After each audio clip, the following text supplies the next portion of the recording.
കാരണം പുരുഷന്റെ വീക്ക്നെസ് എന്നും സ്ത്രീയാണ്. പുരുഷന്റെ വീക്ക്നെസ് എന്നും സ്ത്രീയാണ്. അവൻ എത്ര വലിയ ശക്തിമാനാണെന്നുണ്ടെങ്കിലും ഒരു സ്ത്രീ വിചാരിച്ചാൽ ഏത് വഴിക്കും വളച്ചൊടിച്ച് കൊണ്ടുപോകാം. പാവം പുരുഷന്മാര് ഈ പറയുന്ന ഗതികളിൽ അവർക്ക് ഒരു തരത്തിലുള്ള പരിരക്ഷകളോ നിയമ സംരക്ഷണങ്ങളോ ഒന്നുമില്ലാതെ ഒരു സ്ത്രീ വന്ന് പറഞ്ഞു കഴിഞ്ഞാൽ, ഒരു സ്ത്രീ വന്നിട്ട് പബ്ലിക്കായിട്ട് ഒരു സ്ത്രീ വന്നിരുന്നിട്ട് പറഞ്ഞു കഴിഞ്ഞാൽ ആ പറയുന്നതിന്റെ പേരിൽ അവനെ അറസ്റ്റ് ചെയ്ത് അവന്റെ അടപടലം പൂട്ടി അവന്റെ കുടുംബജീവിതം കളഞ്ഞ് അവന്റെ സർവത്ര സമാധാനങ്ങൾ കളഞ്ഞ് ഒരു എന്താ പറയുക അവസാനത്തിൽ കൊണ്ട് എത്തിക്കുന്ന ഒരു അവസ്ഥയാണ്. ആ സ്ത്രീ വന്ന് പറഞ്ഞതിൽ സത്യമുണ്ടോ, അവർ പറഞ്ഞതിൽ കാര്യമുണ്ടോ എന്ന് നോക്കിയിട്ടല്ല ശിക്ഷ വിധിക്കുന്നത്.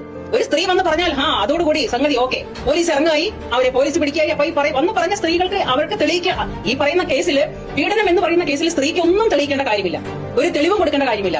ഇതിന്റെ ഇവർ വന്ന് പറഞ്ഞാൽ മതി, പോലീസ് സ്റ്റേഷനിൽ ഇവർ വന്ന് പറഞ്ഞാൽ മതി. വഴിയെ പോകുന്നവനായാലും വഴി കൂടെ ഓടി പോകുന്ന പട്ടികളായാലും ആ പട്ടി എന്നെ പീഡിപ്പിച്ചെന്ന് പറഞ്ഞാൽ പോലീസ് ഉടനെ ചങ്ങലി എടുത്തിട്ട് ഇറങ്ങായി പട്ടി അറസ്റ്റ് ചെയ്യാനായിട്ട്. അതാണ് ഇന്നത്തെ അവസ്ഥ. ഒരു സ്ത്രീ എന്ന് പറയുമ്പോൾ അവർ പറയുന്നതിൽ എന്തെങ്കിലും കാര്യമുണ്ടോ, സത്യസന്ധതയുണ്ടോ, അതിലെന്തെങ്കിലും തെളിവുണ്ടോ, ഇതൊന്നും നോക്കിയിട്ടില്ല.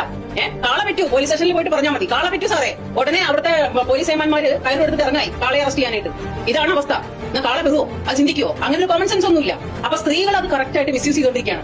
ആ മിസ്യൂസ് ചെയ്യുന്ന എല്ലാ പെണ്ണുങ്ങൾക്കും, അതായത് അവനവന്റെ ശരീരം വെച്ച് അത് മുതലെടുപ്പ് നടത്തി ഓരോരോ പുരുഷന്മാരെയും പാട്ടിലാക്കി കൊണ്ടുവന്ന് അവരുടെ കയ്യിൽ നിന്ന് പരമാവധി ഊറ്റി പിടിച്ച് വാങ്ങിക്കഴിഞ്ഞ് അവരവർക്ക് കയറി പോകാനുള്ള പടികളെല്ലാം ചവിട്ടിപ്പോയി കഴിഞ്ഞ് എത്തേണ്ടിടത്ത് എത്തി നേടേണ്ടതെല്ലാം നേടിക്കഴിഞ്ഞ് അവസാനം വന്നിട്ട് പുരുഷൻ എന്നെ പീഡിപ്പിച്ചു എന്ന് പറയുമ്പോൾ അങ്ങനെയുള്ള സ്ത്രീകളുടെ ചെകിടത്ത് കിട്ടിയ അടിയാണെന്ന് സുപ്രീം കോടതിയുടെ വിധി. ആ സുപ്രീം കോടതിക്ക് എന്റെ വക ഒരു ബിഗ് സല്യൂട്ട്.